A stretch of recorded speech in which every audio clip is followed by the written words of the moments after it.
कंठ में तरुणाई, जब तक वाणी में तेज रहे गाऊंगा इसकी प्रभुताई। जब तक श्वासों की है कतार, जब तक धड़कन के बजे तार, तब तक गाऊंगा बार बार अपने भारत का चमत्कार। माना जीवन क्षणभंगुर है, मरना ही है, मर जाऊंगा, लेकिन वापस आने के लिए देवों के देव मनाऊंगा। जब मान जाएंगे महादेव, मांगूंगा दो वरदान यही, सब पुण्य कर्म रख लो मेरे और दे दो हिंदुस्तान। 1947 में हमारे साथ में एक देश आजाद हुआ था, आटे के लिए तरस रहा। अब बताओ क्या भट्टा कविता लिखे उस पे? हालत बेचारे की ऐसी हो गई कि एक हाथ में आटा, एक हाथ में बम। आटा मिल नहीं रहा, बम फट नहीं रहा। और अभी जब अभय कविता पाठ कर रहा था तो वो नहीं, उसके प्राण भी कविता पढ़ रहे थे साथ साथ में पिता के बारे में। और मैंने कहा ना समापन का कवि है ये, लेकिन समापन के कवि को गणतंत्र दिवस के शुभ अवसर पे मैंने क्रम बदला और ये क्रम मेरा बड़े भाई होने के नाते एक अधिकार बनता है और उस अधिकार का उपयोग किया। और अगर आपको लग गया हो कि मेरा चयन सही था तो मेरे चयन के लिए भी आपका समर्थन है। एक मेरे लिए भी रख देना, ये यहाँ मुझे इधर लगा दे, खुद पीछे काम खाने पीने में लग जाते हैं। इस देश को जब भी खतरा हुआ है पीछे से, आगे वाले तो बहुत अच्छे हैं, आज तो वास्तव में बहुत अच्छे हैं। एक तो साउंड सिस्टम इतना बढ़िया है और श्रोता, और क्या चाहिए। तो मैं अब उस कवि को बुला रहा हूँ। एक तो कवियों से मैं, मेरे छोटे हैं, सभी मुझसे छोटे हैं, थोड़ा आदेशित करता हूँ कि जब मैं आखिर में कविता जिंदाबाद सुनाऊं तब भी ये अधिकारी मेरे सामने बैठे हों। और अधिकारियों का कोई भरोसा नहीं, ये बड़े लोग हैं, कभी भी जा सकते हैं उठ के। तो समय का ध्यान रखें, हर कवि समय का थोड़ा ध्यान रखे। आपने अभय की कविता सुनते हुए आपको थोड़ी बहुत बुद्धि लगानी पड़ी होगी, लेकिन अब मैं उस कवि को बुला रहा हूं जिसको सुनने के लिए आपको बिल्कुल बुद्धि लगाने की आवश्यकता नहीं। और अगले ने लिखने में नहीं लगाई, और लिखने में तब लगाए जबकि हो, लेकिन कॉन्फिडेंस बहुत जोरदार है, प्रैक्टिकल बहुत। वो इतना होशियार है कि गोबर सूंघ के भैंस की उम्र बता देता है। ये बाकी कवि आपको देश वाली बात करेंगे, लेकिन ये आपको हंसाने के लिए आया है, क्योंकि रुलाने के लिए आपकी रिश्तेदारी काफी है। तो ये आपको हंसाएगा, लाफ्टर में जाता है, बड़े ठहाके पैदा करता है। तो बड़े ठहाके के बड़े कवि के लिए बड़ी तालियां कैसे बजाई जाती है मुझे भेल को बताने की आवश्यकता नहीं है। हिमांशु भवंडर क्षिप्रा नदी के किनारे उज्जैनी के तट से आपके बीच में आया है, और एक बार जोरदार तालियां।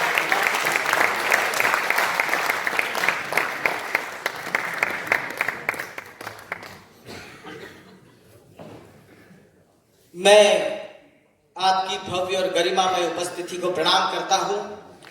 75वें गणतंत्र दिवस के मौके पर आदरणीय राव आजाद शत्रु जी ने कहा कि इसके पास में बुद्धि नहीं है। अगले 2.25 मिनट में मैं बता दूंगा और आपकी तालियां बता देगी कि मुझ में कितनी बुद्धि है। अच्छा। सिंह सर मैं सही में बहुत अच्छा कवि हूं और मैं आपको यहाँ पे आया हूं तो ये बता के जाऊंगा कि ये कुर्सियां खाली क्यों है।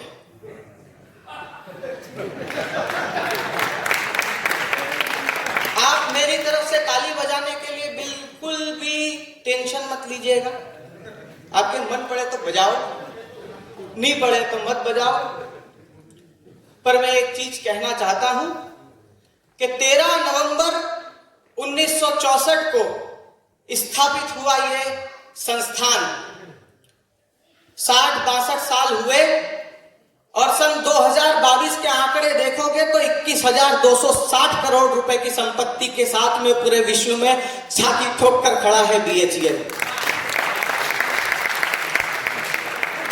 और सिंह साहब, दीक्षण जी, कुमार चंदन जी, धर्मेंद्र सोलंकी जैसे कर्मवीर रहे जो 5 लाख का कवि सम्मेलन 1 लाख में करवा ले तो इसकी नेटवर्क दिन प्रतिदिन और साल दर साल बढ़ती जाएगी। अब सिंह साहब एक ब्रह्म वाक्य मैं आपको बताना चाहता हूं कि कुर्सियां खाली क्यों है। अगले साल जब आप ये कवि सम्मेलन कराओ तो ये प्रोटोकॉल छोड़ दीजिएगा कि पति अपनी पत्नी के साथ ही बैठेगा। सारी कुर्सियां भरा जाएगी, अपने को टेंशन लेने की जरूरत नहीं है। सर दुनिया में हर जगह टेंशन है। मैं ये कहता हूं कि टेंशन में मत रहिए, अटेंशन में रहिए, क्योंकि जिसकी मस्ती जिंदा है उसकी हस्ती जिंदा है, और कुछ नालायकों को देखकर लगता है कि ये जबरदस्ती जिंदा है। चौबे जी थोड़ी देर आप भी बैठ जाइएगा, मैंने भी 200 रुपए दिए थे माला पहनाने के। मतलब आपका नाम रजनीकांत, इसका मतलब ये नहीं कि आप धनुष के ससुर हो गए। मैं बता रहा हूं आपको, आप उन्मुक्त होकर बैठिए, मैं ज्यादा टेंशन नहीं लेता हूं, क्योंकि भाई साहब बोल रहे थे ज्ञान बहुत है भैया मेरे में, हकीकत बात कर रहा हूं मैं, और मैं आपको ज्ञान की बात बताऊंगा।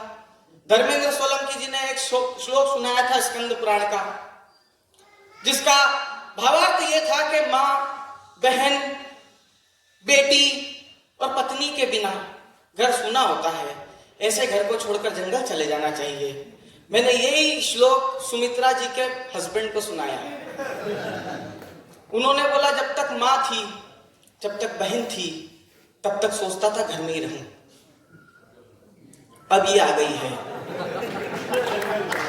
अब सोच रहा हूं जंगल निकल लूं। हमारे बीच में सुदीप आ गया है। सुदीप बोला इस समय के बहुत लोकप्रिय कवि सुदीप अभी वो जिस तरह से आए हैं, एक बार जोरदार तालियां उनके कद के अनुपात में, जितनी उनकी लंबाई है, एक बार खड़े प्रणाम करो अच्छे से उनको, जोरदार तालियां बजा दे। और इसके लिए हमारे हिमांशु भवंडर का जो फ्लो टूटा है, इस फ्लो को बनाने के लिए वापस ताली बजा दे, ताकि इसका फ्लो फिर से बने। मैंने कहा ना मेरी तरफ से फ्री हो, मैं बुद्धिमानी आदमी हूं, मैं बजवा लूंगा, और 4-5 कभी बुलवाने हो तो बुलवा लो, कोई पर। धर्मेंद्र भैया कहाँ है? धर्मेंद्र आप भी बैठ जाइए, यहाँ बैठ जाइए, वहां बैठ जाइए, कहीं बैठ जाओ, तुम तुम्हारा घर है। हम कवियों का लिफाफा कम कराने में इस व्यक्ति ने इतनी मेहनत करी है, इतनी मेहनत करी है, इतनी मेहनत करी है कि कोई कुंवारा आदमी उतनी शिद्दत से करवा चौथ का उपवास कर लेता तो अक्षय तृतीया को उसकी शादी पक्की थी। मतलब आदरणीय सिंह साहब लगे पड़े हैं। भाई साहब हिमांशु क्या कर रहे हो? मैं मूलतः उज्जैन का रहने वाला हूँ, लेकिन शो और स्क्रिप्ट्स के सिलसिले में मैं मुंबई रहता हूँ। मैंने भैया देखो शूट के लिए निकला हूँ अभी, थोड़ा सा बोला था कि मैं 26 जनवरी बिल्कुल भेज पे आ जाऊंगा। मैं आप चिंता मत करो। क्या कर रहा है? मैंने बोला शूट के लिए निकला हूँ। दोपहर को 2 बजे फोन आया, बोले हिमांशु क्या कर रहे हो? मैंने कहा भैया देखो ऐसा है, लंच ब्रेक हुआ है, उसके बाद फिर कैमरा रोल होगा। तो ठीक है। शाम को 7 बजे फोन आया, बोले हिमांशु, मैंने भैया ब्राह्मण का बच्चा हूँ और नहा धो के संध्या करने की तैयारी कर रहा हूँ। 26 तारीख को रात को 3:30 बजे फोन, और सवाल यही कि क्या कर रहे हो?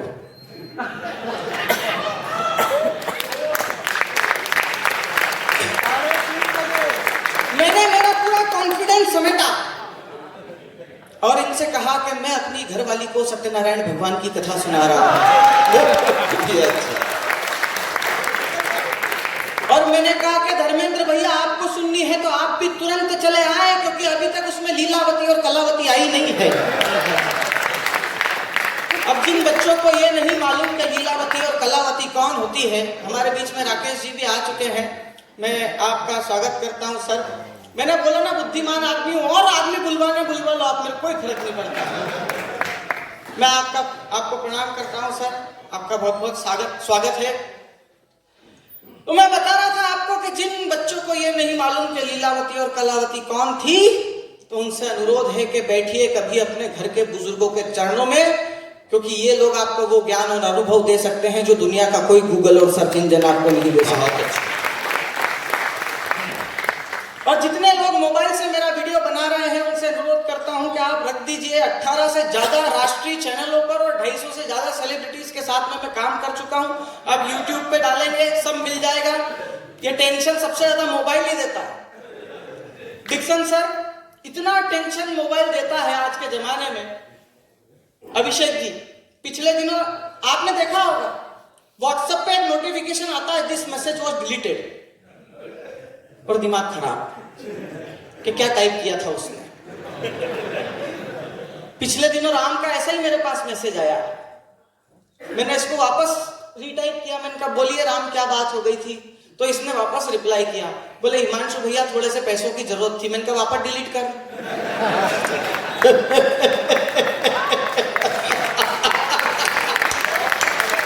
अच्छा काय के लिए टेंशन ले सर? आप देखिए किसी रेलवे स्टेशन एयरपोर्ट पे निकलते हैं तो ऑटो वाले पीछे पड़ जाते हैं, कहाँ जाना है? पीछे पड़ जाते हैं सर, कहाँ जाना है? चलिए कहाँ जाना है? मेरा दिमाग खराब हुआ जोधपुर एयरपोर्ट पे एक बार। मैंने कहा चांद पे जाना है। राजस्थानी आदमी था, हिंदुस्तानी आदमी था, कॉन्फिडेंस की कोई कमी नहीं थी। तुरंत बोला बैठो छोड़ देता हूं।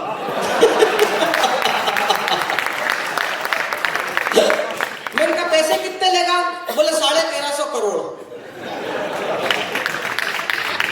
मैंने भले आदमी, वो इसरो वालों ने चंद्रयान छोड़ा, वो 600 650 करोड़ में छूट गया है। बोला नहीं भैया अंदर से खाली आना पड़ेगा, सवारी नहीं मिलेगी।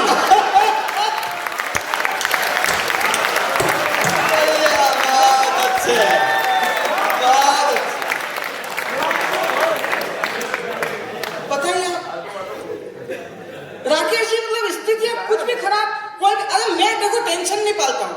बात कहने का सलीका अपना अपना होता है, बात के अर्थ वही होता है।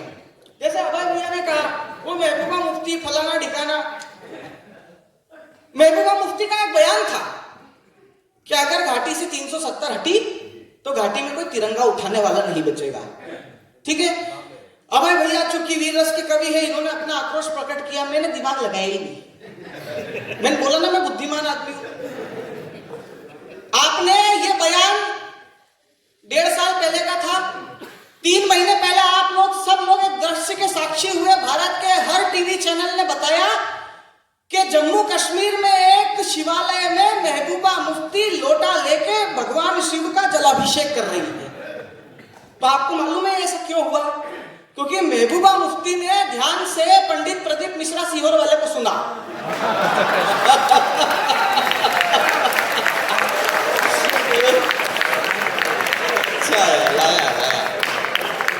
और वो महबूबा मुफ्ती को भी समझ में आ गया हर समस्या का हल। मैंने कहा महबूबा जी आप ज्यादा कुछ मत बोलना, नहीं तो ये पंडित जी जैसे 4-5 और निकल गए ना तो तुमको पशुपति वध करवा के छोड़ेंगे। मैं बता रहा हूं ना आपको, मैं बिल्कुल टेंशन नहीं लेता, किसी चीज का टेंशन नहीं लिया हकीकत में। लेकिन यहां पे आया ना धर्मेंद्र भैया, एक चीज बहुत अच्छी लगी सर, आपका आतिथ्य सत्कार प्रबंधन बहुत अच्छा है, लेकिन मैं एक पीड़ा आपके साथ में आज साझा करना चाहता हूं। आप अपनी अर्धांगिनी के साथ में बैठे हैं, अभय भैया ने आपके हितों की बात करी, मैं आपके और मेरे यानी पुरुष समाज के हितों की बात करूंगा। सर एक बात बताइए, हमने ऐसा कौन सा घोर अपराध किया था कि हमको गेंदों के फूलों की माला और सुमित्रा सागर को पूरा गुलदस्ता?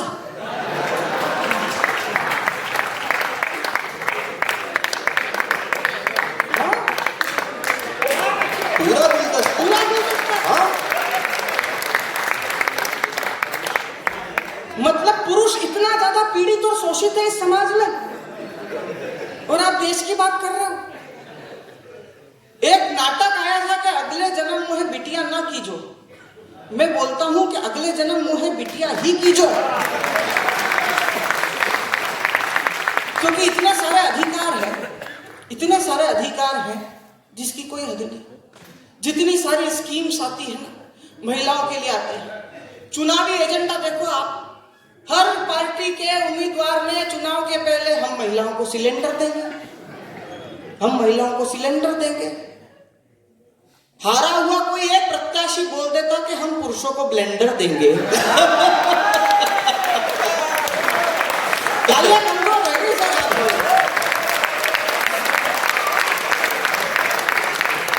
अच्छा, सर्वाधिक वोटों से जीतता हूं।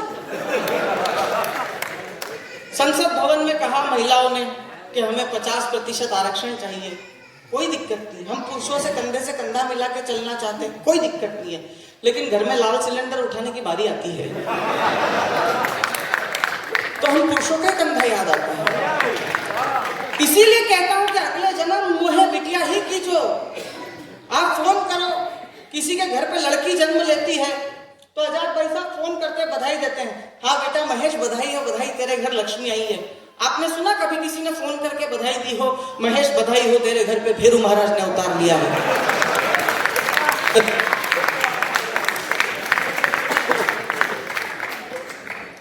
वो आप अपने इसके मुखिया जो थे पहले, आदरणीय शिवराज सिंह जी चौहान, वो मामा बने तो सिर्फ बेटियों के ही बने। लाडली बहना योजना, लाडली लक्ष्मी योजना, नहीं कुछ भी नहीं। फिर क्या हुआ, मोहन आ गए। इससे ये मालूम हुआ कि युग कोई भी हो, मामा को मोहन से खतरा होता ही है। अच्छा भाई वाह, तालियां बंद हो रह गई सर आपको। आनंद करते हैं। मैं बताऊं, आओ थोड़ा जल्दी आओ। आप भी आधा भी हो क्या भाई ऐसा है। साहब? से आप आए खुश हो अरे गए। जब उड़ सकता था तो उड़ के आता जैसे। आप लोग मस्ती में रहिए सर, मैं सिर्फ और सिर्फ आप लोगों को खुशी बांटना चाहता हूं, क्योंकि मेरी लड़ाई आदमी के चेहरों पर पसरे हुए सन्नाटे से है। हमने घर में संवाद बंद कर दिए और हमारे अंगूठे बतियाने लग गए हैं, ये हमारी स्थिति हो गई। मुझे बशीर बद्र साहब के मिसरे याद आते हैं, वो कहते हैं कि मुस्कुराओ के जिंदगी लौटे, रेत की तह में नमी लौटे, होठों पर पसरे हुए हैं सन्नाटे, कुछ किया जाए कि हंसी लौटे, कुछ किया जाए कि हंसी लौटे। आज हम, मैंने बताया ना, 64 से संस्थान चालू हुई और 60-62 साल में कहां पहुंचे, 21,000 करोड़, और उसके भी पार ये 2022 का आंकड़ा है भेल का आपके। और वही 1947 में हमारे साथ में एक देश आजाद हुआ था, आटे के लिए तरस रहा। अब बताओ क्या भट्टा कविता लिखे उस पे? हालत बेचारे की ऐसी हो गई कि एक हाथ में आटा, एक हाथ में बम, आटा मिल नहीं रहा, बम फट नहीं रहा।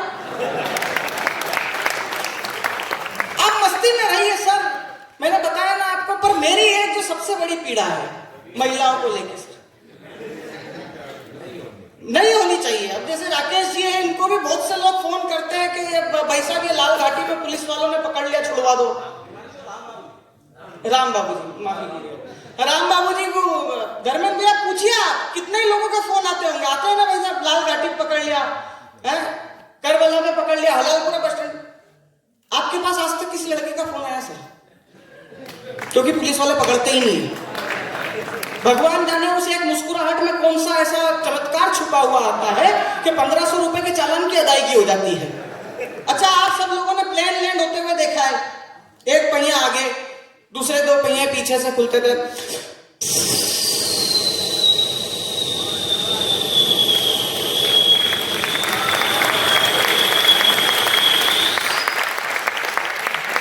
ये हवाई जहाज लैंड होता है। और अभय भैया, जब भी कोई पापा की परी स्कूटर रोकती है तो उसके दोनों पांव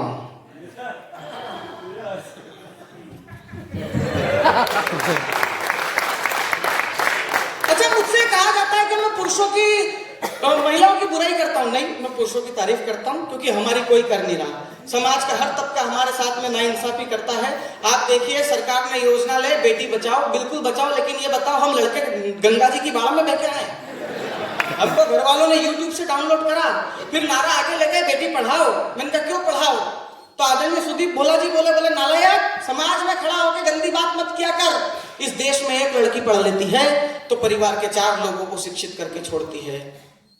मैंने कहा भैया, उसके पीछे जो कॉलेज के 40 लड़के फेल होते हैं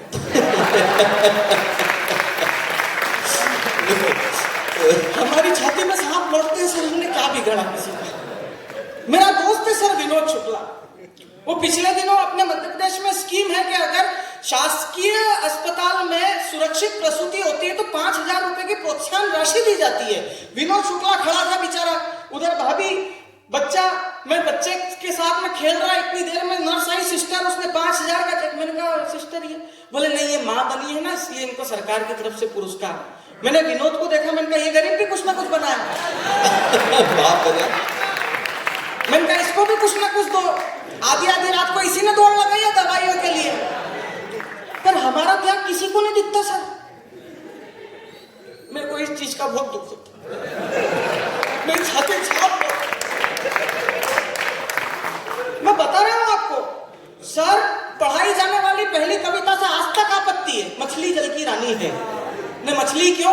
आप ध्यान से देखो उस तालाब में, उसमें केकड़े, झींगे, मगरमच्छ, कछुए, मेंढक सब मिलते हैं, फिर भी मछली। आप देखिए जितने सारे प्रोडक्ट हैं वो सब महिलाओं के और उनको दिखा के बेचे जा रहे हैं। बहते हुए झरने के नीचे लड़की खड़ी है, सुनहरा बदन, हल्दी चल। हम लड़कों को साबुन की जरूरत नहीं पड़ती क्या नहाने के लिए? आप देखिए क्रीम का विज्ञापन महिला, डीओ का विज्ञापन महिला, बच्चों के डायपर तक महिला। पुरुषों के लिए कौन सा विज्ञापन है? एक इतनी मोटी तोंद लेके आधे गंजे काले अंकल स्क्रीन पे आएंगे, इनो काम शुरू सिर्फ 6 सेकंड में। ये देख लेता है।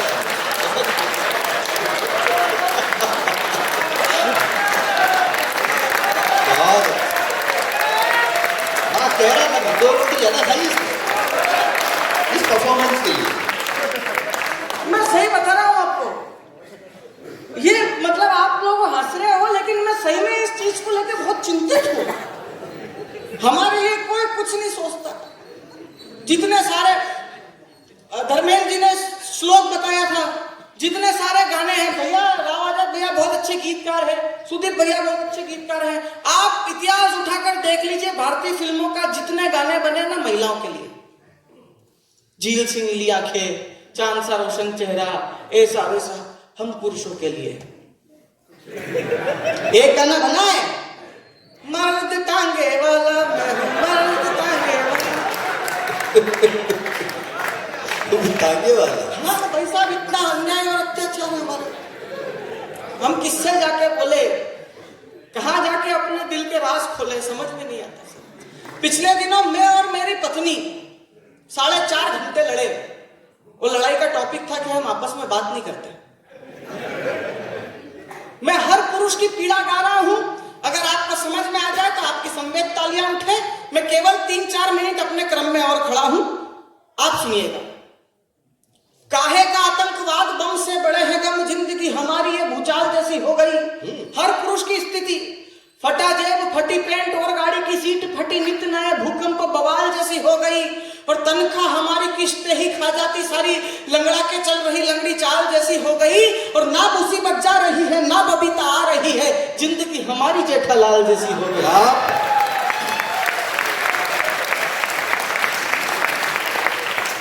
मैं बता रहा हूं आपको सर। अच्छा, महिलाओं के जो वो बोलते हैं विमेन आर इनबॉर्न मैनेजर, अप्रतिम कृति है, सारी चीजें मानी हमने, कोई दिक्कत नहीं है, पर हमारा शोषण मत करो। हमारे ऊपर बात आएगी ना तो हम भी चिल्लाएंगे। बताइए आप, वो जमाना गया जब रानी दुर्गावती, कर्णावती, हाड़ी रानी, झांसी की रानी लक्ष्मीबाई ये हुआ करती थी। आज पुरुष जो है ना वो ज्यादा ताकतवर है सर। इसका सबसे बड़ा प्रमाण मैं आपको देता हूं, और अगर प्रमाण आप तक पहुंचे तो आपकी तालियां साथ में उठेगी, और पुरुषों की उठे महिलाओं की नहीं उठे, मेरे को कोई फर्क नहीं पड़ता।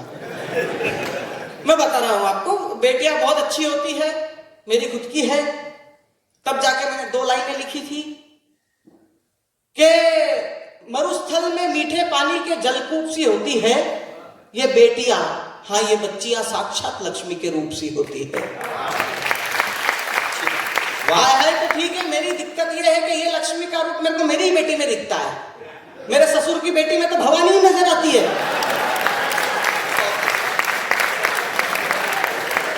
और ये आगे से लेके पीछे तक कुल मिला के 22.5 लोगों ने तालियां बजाई है। इनसे ये साबित होता है कि इनको भी अपने ससुर की बेटी में भवानी ही नजर आती है। वो पिछले दिनों ससुर जी ने फोन करके पूछ लिया, बोले हिमांशु बेटा क्या कर रहे हो? मैंने कहा सहन। मैंने कहा पापा क्या भला छोड़ रखी, छाती पे पैर ताने तनी रहती है। उधर से ससुर जी भावुक हो गए, बोले मेरे बारे में सोच। 32 साल से इसकी माँ के साथ रह रहा हूं बेटा। अच्छा, एक्सपेक्टेशंस बहुत ज्यादा होती है ना सर, आकांक्षाएं महिलाओं की बहुत ज्यादा होती है। शादी के मिसेस सिंह, शादी के 15 दिन बाद मैंने अपनी घरवाली से पूछा कि तेरी शादी मुझसे ना होती तो किससे होती? बोल ऋतिक रोशन। मैंने रेंज में आ जा खड़ी, रीति की ट्यूशन। अच्छा, उसने पलट के मेरे से पूछा, मुझसे, जिस लड़के को भारत की पहली मिस यूनिवर्स ने ऑन स्क्रीन 7 बार गले से लगाया है, सुष्मिता सेन, मैं सही बोल रहा हूं, आप चेक कर सकते हो यूट्यूब पे, उससे पूछ रही है। बोला आपकी शादी मुझसे ना होती तो? मैंने कहा तेरे नागपुर वाले बुआ की लड़की है ना, उसके आगे नहीं गया मैं अपना कवरेज एरिया जानता हूं। नींद से भी कितने ज्यादा वो होते हैं कॉम्प्लिकेशंस, देखिए मैं केवल 3 मिनट और आपके बीच में हूं। नींद से भी ज्यादा कड़वे बोल बोलती है। धर्मेंद्र भैया, आदरणीय आजाद जी ने एक बात कही थी, और मैं ये बात सीना ठोक कर कभी मंचों पे नहीं कहता कि मैं टीवी से आया हूं, लेकिन मैं बड़े बड़े प्रोडक्शन हाउस, चाहे वो ऑप्टिमिस्टिक हो, चाहे वो व्हाइट फीदर हो, चाहे वो हेक्सॉफ हो, चाहे वो फ्रेम्स हो, वहां जाता हूं, बड़े बड़े डायरेक्टर प्रोड्यूसर खड़े रहते हैं, मैं सीना ठोक के और गर्व से कहता हूं कि मैं हिंदी कवि सम्मेलन और मां सरस्वती के मंच से आता हूं। मेरा सबसे बड़ा परिचय और मेरा सबसे बड़ा अभिमान यह है, मैं केवल 3 मिनट अपने क्रम में हूं और मैं अपनी काव्य धारा को थोड़ा सा मोड़ता हूं। मेरे भीतर का अगर कवि का क आप तक पहुंचे, मेरी टूटी फूटी लेखनी को आपका आशीर्वाद मिले, मुझे अच्छा लगेगा। कहते हैं सितारों की जगमगाहट अच्छी लगती है, दिल में गम हो तो खुशी की आहट अच्छी लगती है। हम सब भी इसी धरती के इंसान हैं दोस्तों, हमें भी तालियों की गड़गड़ाहट अच्छी लगती है। मैं बता रहा था, महिलाओं के एक्सपेक्टेशंस बहुत होते हैं। नीम से भी ज्यादा कड़वे बोल बोलती है, भोजन में फल पर अनार जैसा चाहिए, और बालों में लगाने हैं तो पुष्प ना गुलाब का भी, उसको तो कोई कचनार जैसा चाहिए। और मार्च के महीने में है ओवर टाइम का बोझ, किंतु अवकाश रविवार जैसा चाहिए। और बार बार करे वार दिखे ललिता पवार, किंतु पति अक्षय कुमार जैसा। पिछले दिनों मैंने टूटते तारे को देखकर मन्नत मांगी कि हे प्रभु, पत्नी से लड़ने की शक्ति प्रदान करो। तारा वापस जुड़ गया। अच्छा, बहुत अच्छा। धर्मेंद्र भैया, लगता है भाभी जी नहीं आई है। मैं बता रहा हूं आपको, लेकिन ये उल्लास, ये हास्य, ये परिहास, ये खुशियां, ये मुस्कुराहट तब बहुत ज्यादा चुभती है जब हमारे देश में बेटे और बेटियों के जन्म में अनुपात में अंतर आता है। तब 4 पंक्तियां कहीं मुझे याद आती है कि सीता और सावित्री के पृष्ठ को खोलेगा कौन, रुक्मणी के वंश का हवन मत कीजिए, और कान्हा कान्हा मीरा बन के बोलेगा कौन, गीता और गंगा का गमन मत कीजिए, और महादेवी मुंह खोलने के पूर्व हुई मौन, सुभद्रा कुमारी का दहन मत कीजिए, और ताई चाची बहन भाभी बन के डोलेगा कौन, बेटियों को कोख में दफन मत कीजिए। बहुत अच्छे, वाह। तो आवाजें उठने लग जाती है, कोई सेना के ऊपर प्रमाण दे देता है, कोई सनातन को गाली देता है। तब 4 पंक्तियां और निकलती है लेखनी से कि अश्वमेध यज्ञ के प्रधान यजमान को ही भिखारी कह दोगे बकवास बन जाएगा, और कर्तव्य की लड़ाई लड़े हनुमान को ही मदारी कह दोगे उपहास बन जाएगा, और करोड़ों लोगों के आस्था के स्वाभिमान पर ठोकरे मारोगे इतिहास लज जाएगा। और ये बदतमीजी बंद करो, वरना इस भीड़ में ही कोई चंद्रशेखर सुभाष बन जाएगा। ये बदतमीजी बंद करो, वरना इस भीड़ में ही कोई चंद्रशेखर सुभाष बन जाएगा। और केवल 2 छंद, 16 पंक्तियां आपके बीच में, एक आपके शहर को समर्पित करता हूं। और ये पंक्तियां इसलिए लिखी, मैं उस भारत का रहने वाला हूं जिस भारत में सर्वाधिक भाषा, सर्वाधिक धर्म, सर्वाधिक मजहब, सर्वाधिक पंथ को मानने वाले न केवल रह रहे हैं बल्कि फल रहे फूल रहे हैं, इतिहास बना रहे हैं। लेकिन कोई उठ करके सनातन धर्म को गाली दे देगा, कोई उठ करके भगवा को आतंकवादी घोषित कर देगा, कोई कुछ बोले ना बोले, देश के कवि बोलेंगे, हिंदी के मंचों की कलम बोलेगी। मैंने अभी तक अपने काव्य पाठ में आपसे ताली की दरख्वास्त नहीं की। मेरी पंक्तियां सुन लीजिएगा, अगर आपको अच्छी लगे, अगर आपके दिल को कहीं टटोल दे, तो मैं आपसे अंतिम 16 लाइन भैया, जब कहा गया था कि भगवा आतंकवाद होता है, भगवा क्या होता है मैं बताता हूं। जब सुबह पूरब से सूरज निकलता है तब पूरी प्रकृति भगवा हो जाती है, और जब शाम को पश्चिम में सूरज डूबता है तो पूरी प्रकृति भगवा हो जाती है। और जब भगवा को आतंकवादी कहा गया, ये 4-5 साल पहले ही हुआ था, उसका परिणाम निकल करके आया। 8 लाइनों में वो परिणाम सुना रहा हूं, सुनिएगा। मेघावान प्रज्ञावान एक साध्वी के लिए राजधानी का हृदय विशाल भगवा हुआ, और सारे के सारे रंग भगवा में समा गए हैं। हरा पीला काला और लाल भगवा हुआ, और भेल वालों भोपाल वालों टटोलता हूं आपको, लाल भगवा हुआ। और भोज की प्रतिमा पर सूर्य सी चमक देख पानी पानी होकर के ताल भगवा हुआ, और सनातन के पीछे जागा ऐसा राष्ट्र प्रेम, देखते ही देखते भोपाल भगवा हुआ। सनातन के पीछे जागा ऐसा राष्ट्र प्रेम। आप लोग चूक गए। अंतिम 8 पंक्तियां जो 22 जनवरी को पूरे विश्व में हुआ, 500 साल का एक युद्ध था, उसके ऊपर विराम लगा, और हमारे राम लाला अवध में विराजे हैं। अभय भैया उसी क्षेत्र से आते हैं, आपको समर्पित करता हूं पूरे मंच को, और आपको समर्पित करता हूं। धर्मेंद्र भैया बहुत बहुत धन्यवाद, इतने अच्छे श्रोताओं से आपने मिलवाया। सुनिएगा कि कार सेवकों के बलिदान से उदित हुई खुशियां वो जग को तमाम मिल गई है। कुछ कहने कुछ सुनने के मनोयोग से बैठे हैं आप और हम, भेल के सहयोग से बैठे हैं, और जितने बैठे हैं एक बार ताली बजाकर बताएं, इस भीड़ में मुर्दा लाशें नहीं, जिंदा लोग बैठे हैं। इन तालियों को थोड़ा सा और ऊपर कीजिएगा। मैं बैठने वाला हूं, मैं बैठता हूं। सुनिएगा कि कार सेवकों के बलिदान से उदित हुई खुशियां वो जग को तमाम मिल गई है। कार सेवकों के बलिदान से उदित हुई खुशियां वो जग को तमाम मिल गई है। वो प्राण देके मिला है ये धाम सनातनियों को, कहना ना कोई या काम मिल गई है। और 5 सदियों के वनवास बाद राम जी को राजधानी ललित ललाम मिल गई है। अवध की शाम को श्री राम मिल गए हैं, तो राम को भी अवध की शाम मिल गई है। अवध की शाम। बहुत बहुत धन्यवाद। ये थे, माँ शारदा को प्रणाम करता हूँ, सम्मानित मंच, और रात्रि के इस पहर में आप लोग कविता कल्याणी सुनने के लिए यहाँ उपस्थित हैं। देश में और भी बहुत सारे संस्थान हैं, और जहाँ तक मेरी जानकारी है, हर संस्थान भाषा और संस्कृति के उत्थान के लिए ऐसे कार्यक्रमों को कराने के लिए प्रतिबद्ध है। लेकिन कुछ कार्यक्रम कागजों पर ही हो जाते हैं। बहुत सारी शुभकामनाएं BHEL को इसलिए भी कि आप इस क्रम को बनाए हुए हैं।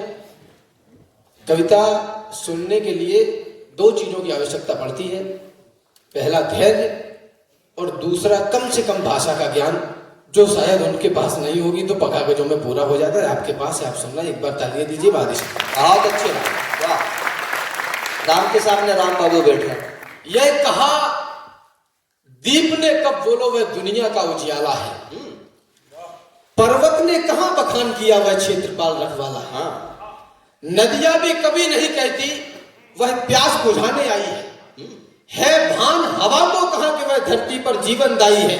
सिंह भी नहीं बोलता कभी कि वह नाहर है, योद्धा है, बलवान नहीं घोषित करता वह अपराजय पुरोधा है। दिनकर ने इंकित नहीं किया मैं रवि हूं, रविता मेरी है, फिर मैं कैसे कह सकता हूं मैं कवि हूं, कविता मेरी। वाह, फिर मैं कैसे कह सकता हूं मैं कवि हूं, कविता मेरी है।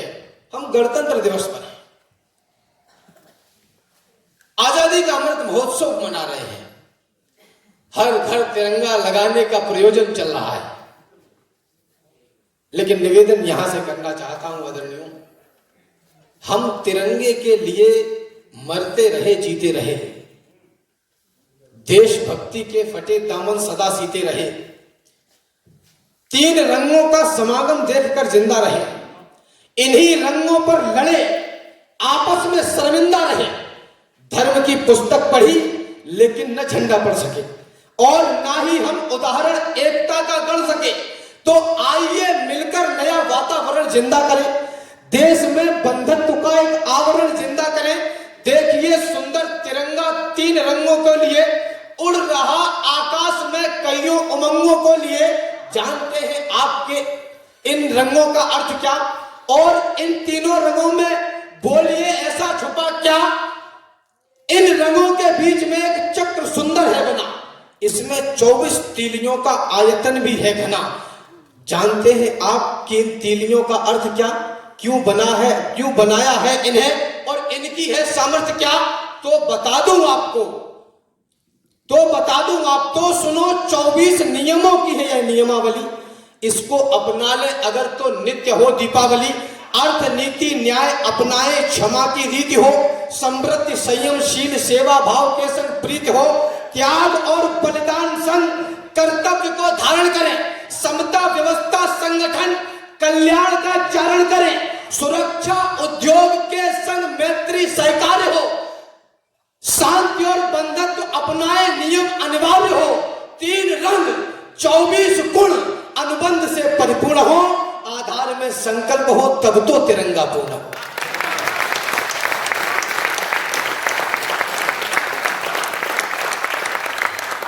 तीन रंग 24 गुण अनुबंध से परिपूर्ण हो, आधार में संकल्प हो, तब तो तिरंगा पूर्ण हो। भवन अय्यासियों का चाहता है आज का भारत, यहां वह कौन है जिसको नया इतिहास गढ़ना है? यह मुश्किल इसलिए भी है कि सबको मौज करनी है, वो सब तो उंगलियों पर है जिन्हें संग्राम लड़ना है।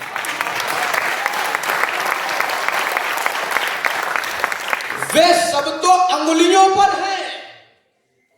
योजनाएं तो सदन से आई गंगा सी उतर। हम 75वें गणतंत्र दिवस के पावन अवसर पर खड़े हैं। योजनाएं तो सदन से आई गंगा सी उतर, तारने को पितृ जाना था उन्हें हर एक घर।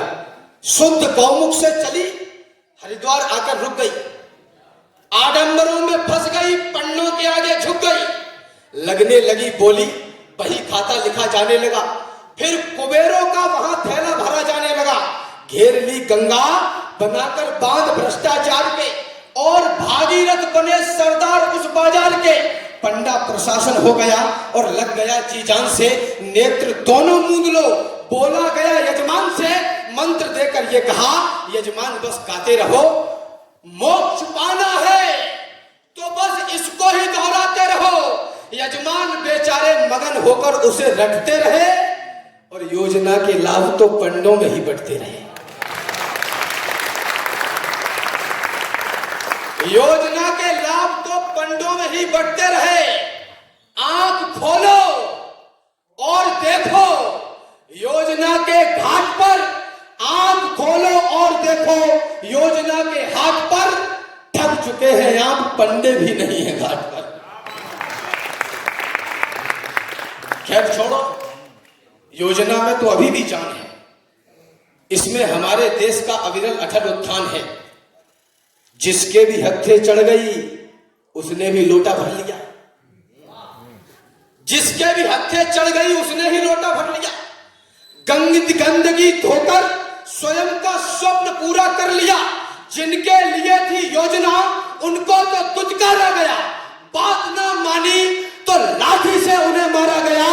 एक युग की थी प्रतीक्षा, एक क्षण में ढह गई। लाठी पड़ी जब शीश पर, एक और गंगा बह गई। लाठी पड़ी जब शीश पर, एक और गंगा बह गई। जिस मातृभूमि में जन्म मिला, जिससे ऊंचा हो गया भाल, जिस धरती पर आने को लालायित रहते हो महाकाल, जिस धरती पर पग रखते ही हिस्से में यह गौरव आया, इस गौरव के चरणों में मैंने सारा विश्व झुका पाया। यह गौरव सुनो मान का है, यह गौरव स्वाभिमान का है, यह गौरव गौरव गान का है, यह गौरव क्षमादान का है, यह शस्त्र और संधान का है, राणा प्रताप की आन का है, वीरों के प्राण दान का है, यह सनातनी संतान का है, यह गौरव विश्व प्रधान का है, यह गौरव हिंदुस्तान का है। बहुत अच्छे। यह गौरव विश्व प्रधान का है। तो मैं इसको क्या दे सकता हूं, मैं इसको क्या दे पाऊंगा। उत्तर प्रदेश के मुजफ्फरनगर से राम अवतार त्यागी जी ने 4 पंक्तियां लिखी। मुझे देशभक्ति की इससे बड़ी और बड़ी पंक्तियां नहीं लगती। उन्होंने कहा, तन समर्पित मन समर्पित और यह जीवन समर्पित, चाहता हूं देश की धरती तुझे कुछ और भी दूं। और हम कह रहे हैं कि हमें मोबाइल दे दो,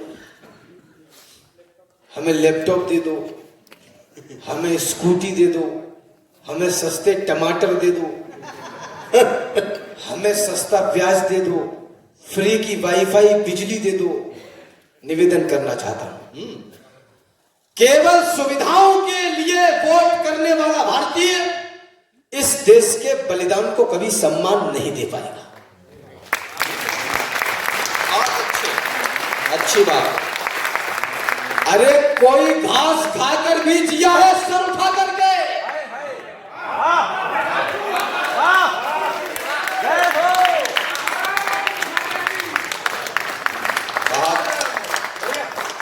कोई घास खाकर भी जिया है सर उठा करके।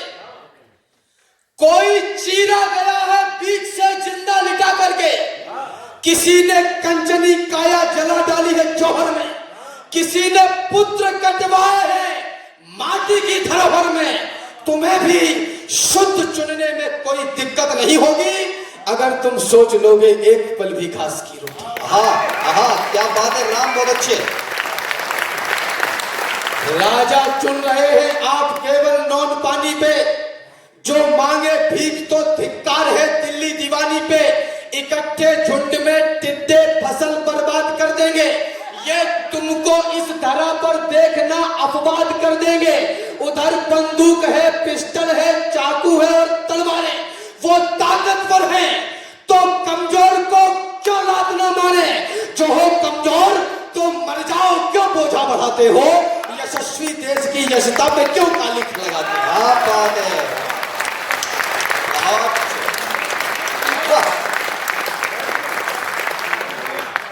बहुत यशस्वी देश की यशता पे क्यों कालिख लगाते हो। इतिहास के हर एक पन्ने में कथा सामर्थ्य की। इस देश में एक विचार इन दिनों और घूम रहा है। संस्थाएं बनी, लोग इकट्ठे हो रहे हैं, नारे लगा रहे हैं और वो कह रहे हैं कि हम दलित, शोषित, वंचित, पिछड़े हैं, हमारा इतिहास में शोषण हुआ था और हम उसका बदला लेंगे। माफ करिएगा, मैं किसी विचारधारा के विरोध की बात नहीं कर रहा हूं, लेकिन मैं ये कह रहा हूं कि आदरणीयों, ईश्वर ने 2 आंखें दी हैं, उनसे काला और सफेद देखना तो सीख लीजिए कम से कम। आपकी चेतना आप जागे। इस धरती पर कोई किसी का शोषण नहीं करता, हमेशा ताकत कमजोरी पर राज किया करती है।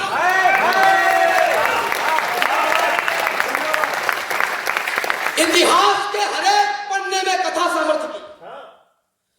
इतिहास में लिखते नहीं बातें कभी भी व्यर्थ की। और दुनिया में सदा ताकतवरों का राज है, जिसकी भुजाओं में है बल, वह विश्व का सरताज है।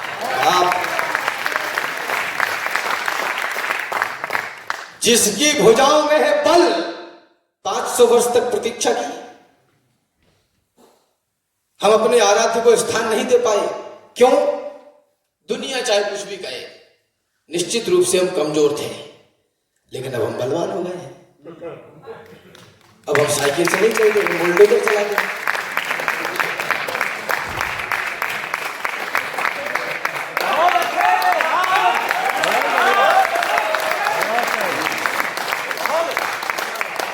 सदियों की मौन प्रतीक्षा में जब सपने पूरे होते हैं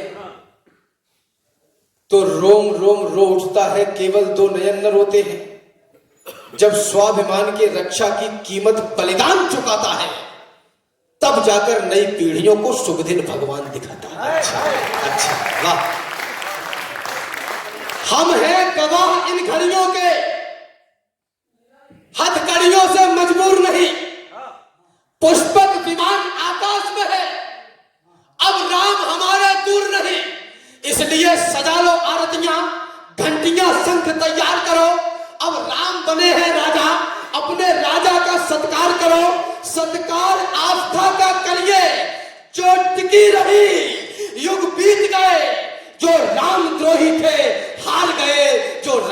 भक्त थे जीत।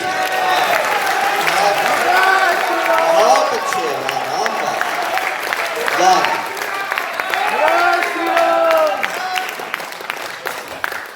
लोगों ने कहा कि राम ऐसा कहते हो, देखो किस्सा तेरा या मेरा हो उसको सोचूंगा तोलूंगा, फिर भला लगे या बुरा लगे जो सच है मैं तो बोलूंगा। बोला कि आप कवि हो, आपको एक पक्ष की बात नहीं करनी चाहिए, आपको दोनों पक्षों की बात करनी चाहिए। जब आप ऐसा कहते हैं तो भारतवर्ष के एक तबके को बुरा लगता है। तो मैंने कहा चलो एक काम करते हैं, इस तबके को की जो बुराई है इसको खत्म कर देते हैं। भारत वर्ष तमाम धर्म संप्रदायों को विचारधाराओं को लेकर चलने वाला देश है, चाहिए इसकी पहल करता हूं, आपका आशीष चाहता हूं। मैंने कहा कि चलो जो कुछ भी हुआ उसको भूलते हैं, तुमने मंदिर तोड़ दिया था, जाओ तुमको माफ किया। धर्म सनातन छोड़ दिया था, जाओ तुमको माफ किया। तुमने मंदिर तोड़ दिया था, जाओ तुमको माफ किया। धर्म सनातन छोड़ दिया था, जाओ तुमको माफ किया। रामलला को गाली दी थी, जाओ तुमको माफ किया। हर आंसू पर ताली दी थी, जाओ तुमको माफ किया। आओ फिर भी गले लगाने की खातिर तैयार है हम, मान जाओ है समय मनाने की खातिर तैयार है हम।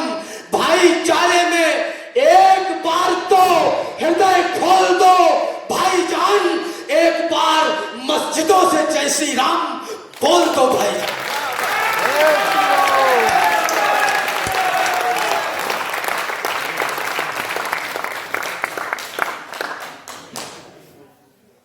भाईचारे में एक बार तो हृदय खोल दो सो भाईजान।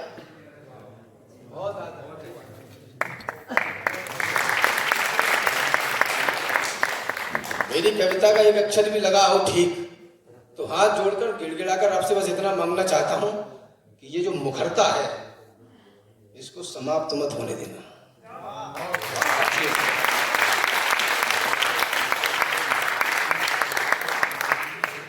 वरना आप टमाटर और प्याज के भाव ऊपर नीचे करते रहेंगे और इस देश का बाजा कब बच जाएगा आपको पता नहीं चलेगा। समुद्र तट पर भगवान श्री रामचंद्र के गोद में उनके छोटे भ्राता लक्ष्मण का अर्धमूषी शरीर रखा हुआ है।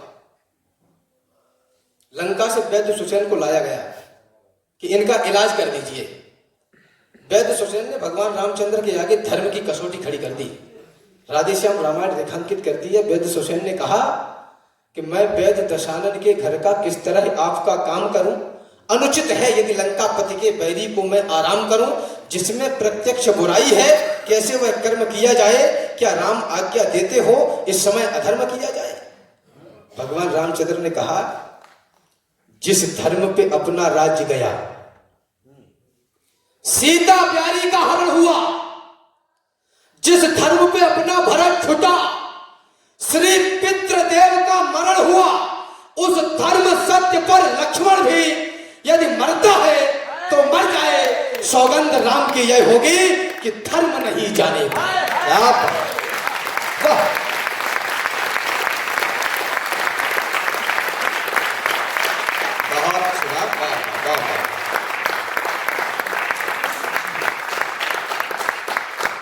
कि धर्म नहीं जाने पाए। धर्म ये नहीं है कि आप किसकी पूजा करते हैं, धर्म ये है कि मैं यहां माइक से अच्छी कविता पढ़ दूं और आप वहां से अच्छी कविता सुन लें। ये हमारा और आपका अभी का धर्म है, जिम्मेदारी और ड्यूटी, बस इतनी सी ही बड़ी बात है। लोग कहते हैं हिंदू मुस्लिम की बात मत करो, क्यों न करें, कहां पाकिस्तान में करें जाके। समस्या यहां है तो बात यही होगी, हमारे हीरो, आपकी चेतना जागे, हमारे हीरो कलाम हैं, हमारे हीरो अब्दुल हमीद हैं, हमारे हीरो अफाक उल्ला खान हैं, ये हमारे हीरो हैं। अफजल वफजल आकू बाबू मेनन चैनन हमारे हीरो नहीं। और जो कोई इनकी वकालत करता हो मुझे उसको मुंह पर गद्दार कहने में कोई दिक्कत नहीं। बहुत अच्छे, वाह।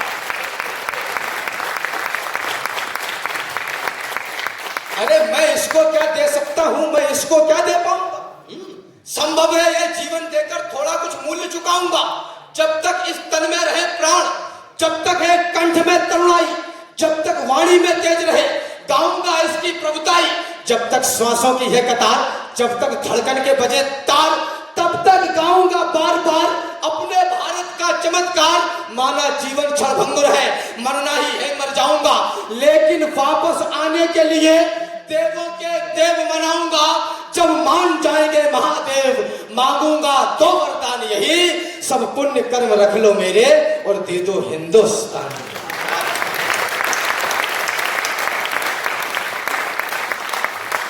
सब पुण्य कर्म रख लो मेरे। अरे दूध वाले देश में पानी बिकेगा बंद होगी, जातिगत जनगणना करवा लो, ये मुद्दा है। अरे चोटो मुद्दा क्या है मैं बता। पूरे विश्व में सबसे ज्यादा पेयजल की व्यवस्था प्रकृति ने हमें दी और हम 20 रुपए लीटर खरीद के पी रहे। दूध वाले देश में पानी बिकेगा बंद हो गए,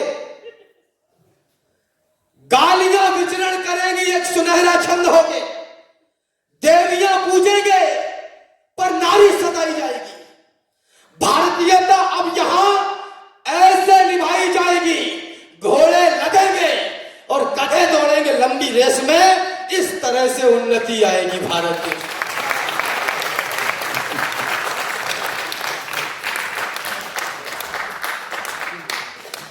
इस तरह से उन्नति आएगी भारत देश में। इतिहास भारत का हमको बताता है कि कईयों तूफान आए, आकर गुजर गए, सच्चाई जीती है पुण्य भूमि पर सदैव और हर बुराई के पत्ते बिखर गए। स्वाभिमान पे जो आज आई तो बुझाई गई, दूध पीते बच्चे भी रण में उतर गए और फौजें सिकंदरों की नदी भी न लांग पाई। राम जी के बंदर समंदर पार कर गए। वाह क्या बात है, बहुत अच्छा। ये है हम, राम जी के बंदर समंदर पार कर गए। राम जी के बंदर समंदर पार कर गए। प्रश्न उठा, बोले कि राम तो बहुत मर्यादित है, इतने मर्यादित हैं।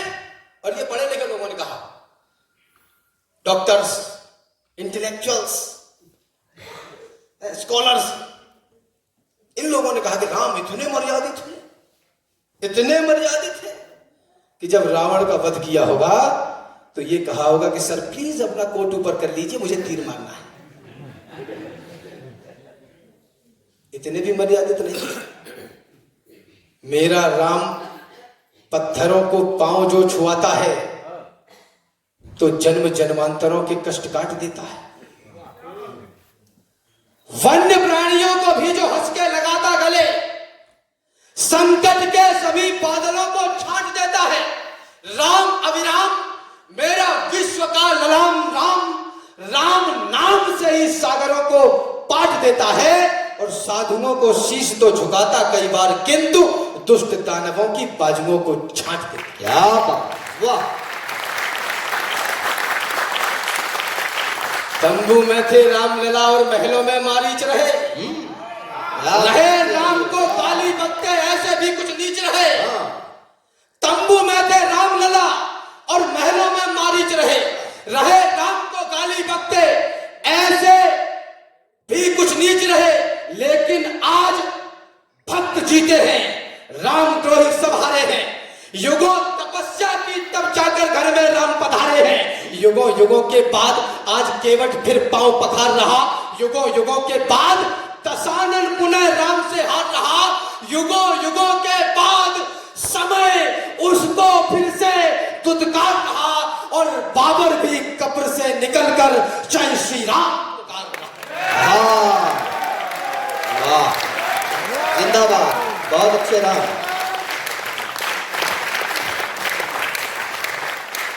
ये तमाम समस्याएं, इनके विरुद्ध 2 मिनट की एक रचना रख के अपना स्थान लेना चाहिए। बहुत अच्छा निर्णय है। बदल रहा है, वो आकार बचाना होगा।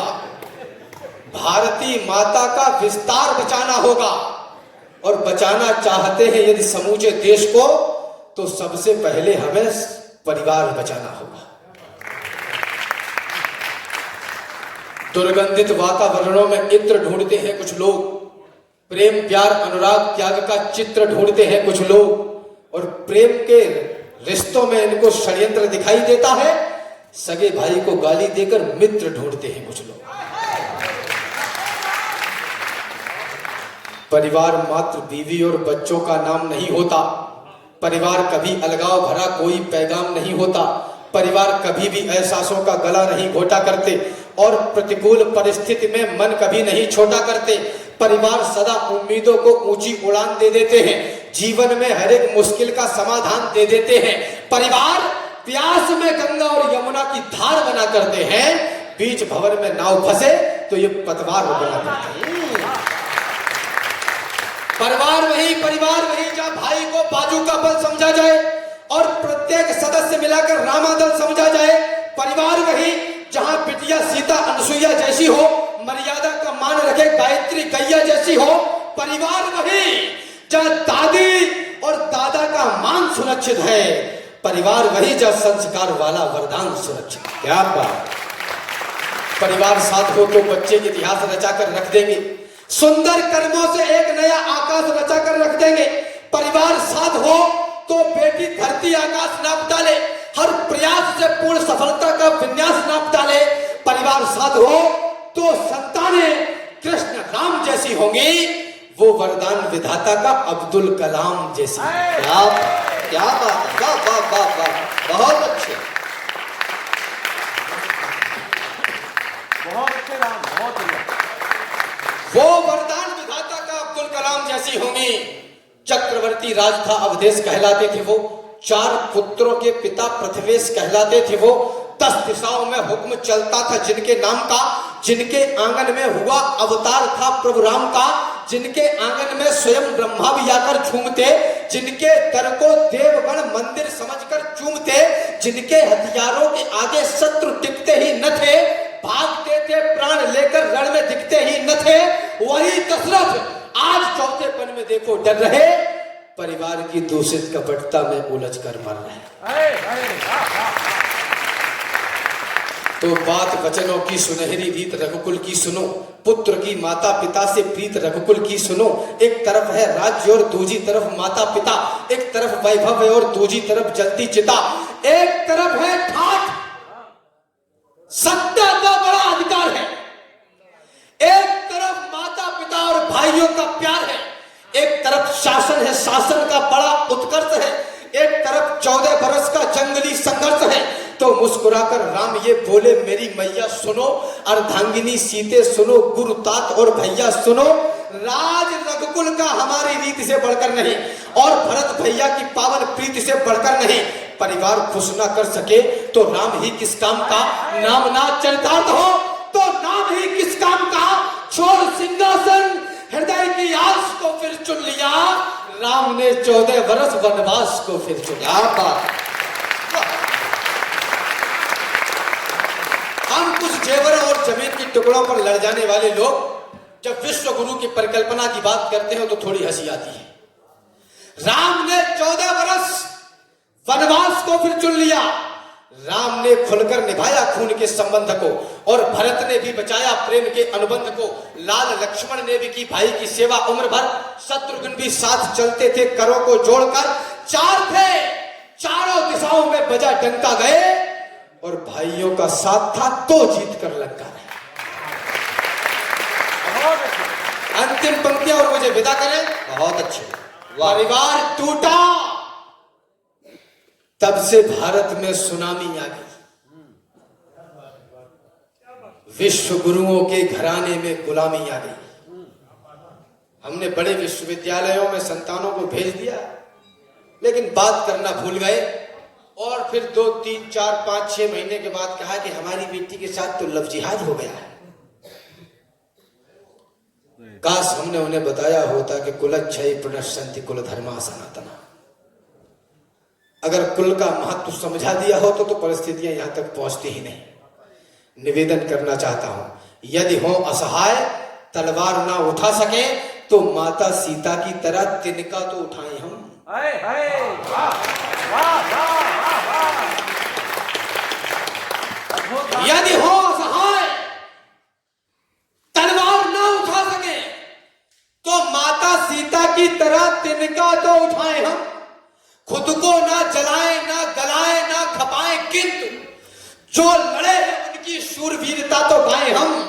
देश की तरक्की में हाथ ना बटा सके तो खुद को इस देश का कलंक ना बनाए। हम महल अटारियां बनाए ना बनाए, किंतु अपनी औलाद को तो शेरशाह बनाए हम। क्या बात है, वाह।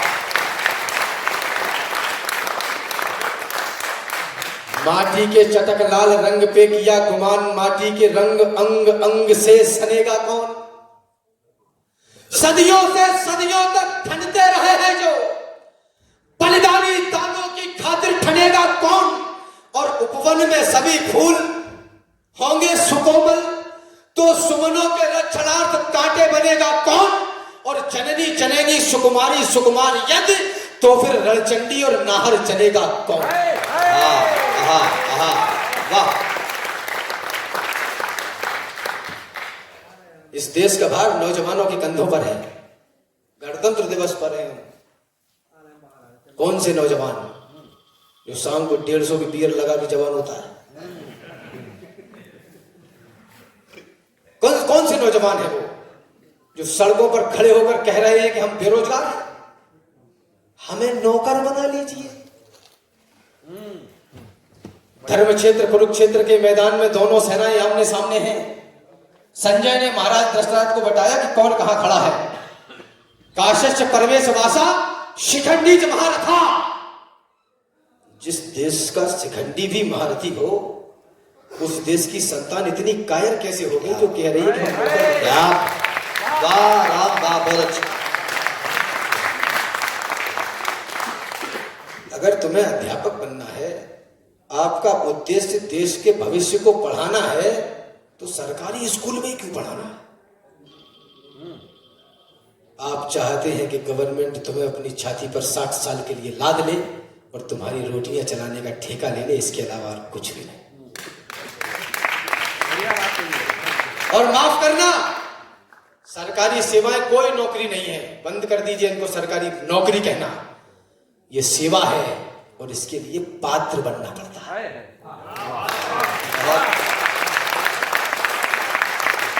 अरे बलिदानियों की इस महागाथा में तुम बलिदान का एक और पन्ना जोड़ दो। या तो समर्पित जन्म कर दो देश को, या देश की बातें ही करना छोड़ो।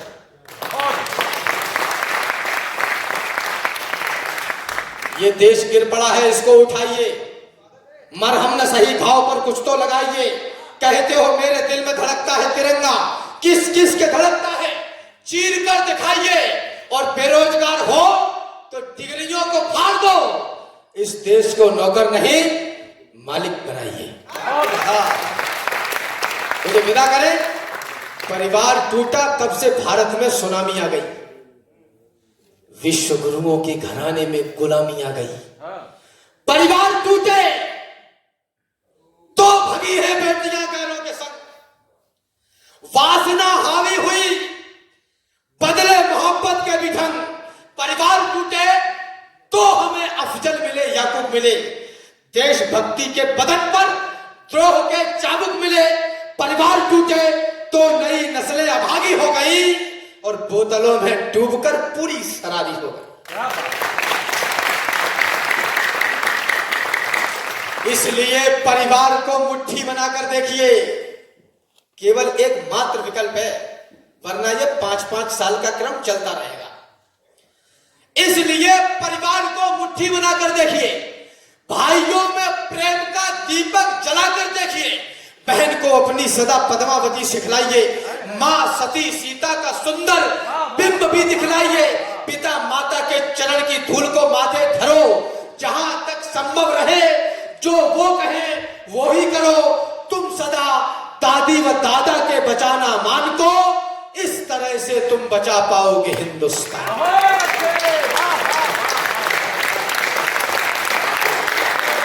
मोहब्बत की नई फसलों को पानी दे रही। कि पहिया तेरा साइकिल वाला तेरा मेरा हुआ टूटी चैन।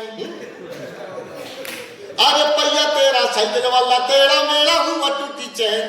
गिरे अगेन लेके डबल इंजन चले बाबा की ट्रेन। अरे बाबा का नाम छाया बाबा का। अरे बाबा का नाम छाया, बाबा का नाम। बाबा जी को समझा था क्या कच्चा बादाम। साइकिल धड़ा। हिंदू मुस्लिम गुरुद्वारा पंडित रहमान जरूरी है, बाइबिल के संग गुरु ग्रंथ गीता कुरान जरूरी है। सरहद पे तैनात सिपाही और तिरंगा कहता है, क्या कहता है तिरंगा, आपका मन मिले।